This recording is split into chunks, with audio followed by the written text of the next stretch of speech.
Connaissez-vous la maison d'édition Loélie? Cette maison a pignon sur rue à La Chute.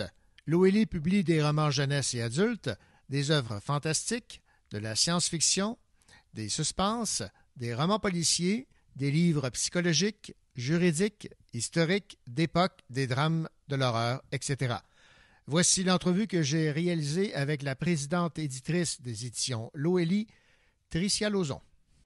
Dans le fond, au moment d'envoyer mon manuscrit dans une maison d'édition, j'avais déjà fait la sélection de quelle maison d'édition je voulais approcher parce que j'étais dans un monde fantasy, mais je ne l'ai pas envoyé. Je l'ai gardé pour moi, j'ai comme attendu, j'ai hésité. Puis c'est une amie qui a jasé un peu avec moi puis qui m'a dit, tu sais, j'ai toujours rêvé aussi d'avoir une entreprise.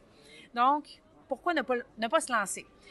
Ma première réaction était non, parce que j'avais fait des études dans les mathématiques et non pas dans le littéraire. J'avais jamais travaillé dans le monde éditorial, donc je n'avais pas de contact.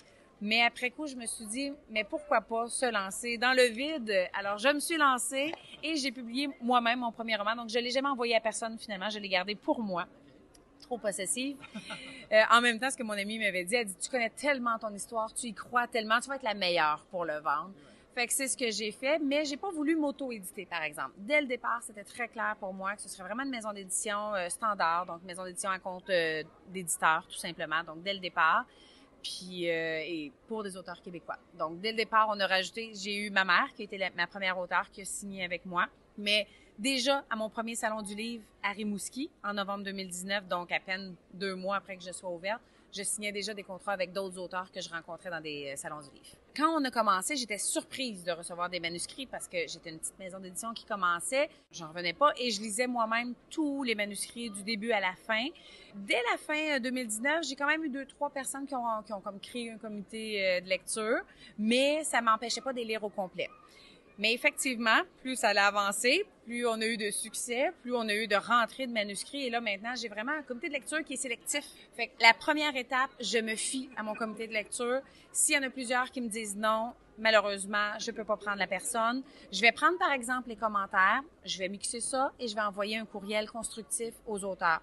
Donc, il n'y a aucun auteur qui est juste « non, merci, ciao, bye ». À chaque fois, on va avoir des commentaires constructifs pour l'auteur.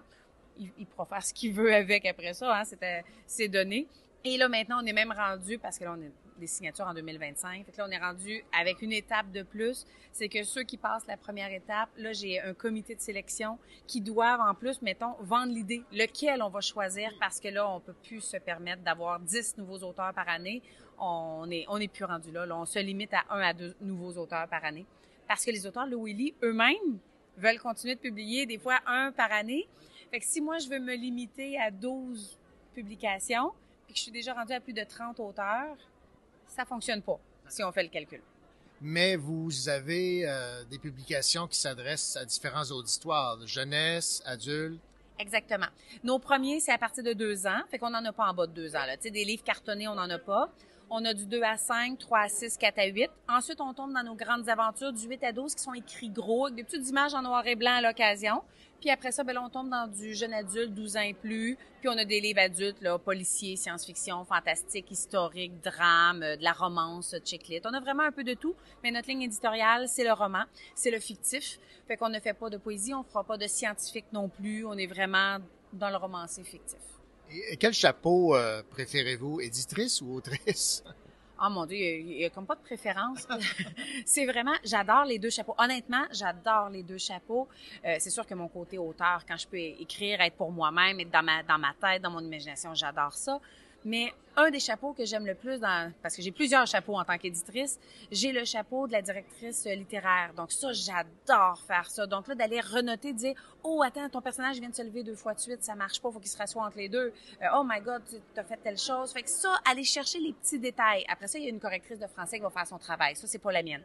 Mais j'adore ce chapeau-là. J'adore le chapeau de représentante dans les salons.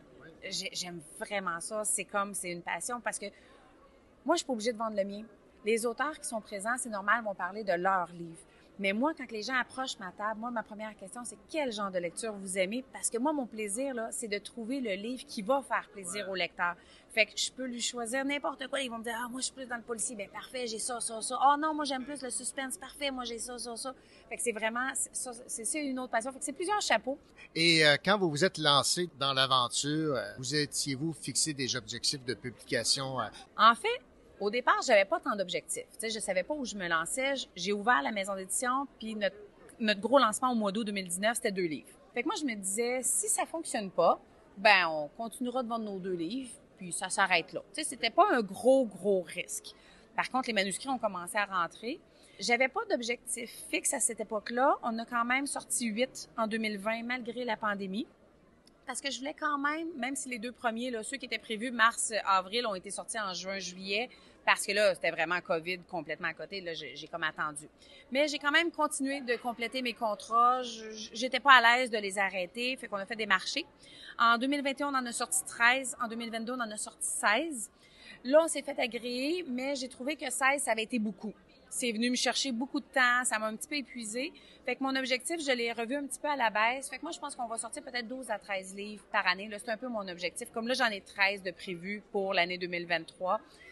On sait jamais des fois ce qui peut arriver, là, mais j'en ai vraiment 13. Théoriquement, j'en ai déjà 15 de prévus en 2024, mais je vais essayer de baisser à 13. En tout cas, on va voir, là. Mais je veux pas viser, là, les 20, les 30, les 50, là. Puis pas juste au niveau... Tu sais, c'est pas juste un manque de temps ou manque de fonds, c'est qu'à un moment donné, je veux quand même offrir un service personnalisé à mes auteurs, là. Fait que, tu sais, je veux vraiment prendre le temps de jaser avec chacun de chaque sortie. Fait que c'est un peu pour ça. Merci. Bien, merci beaucoup.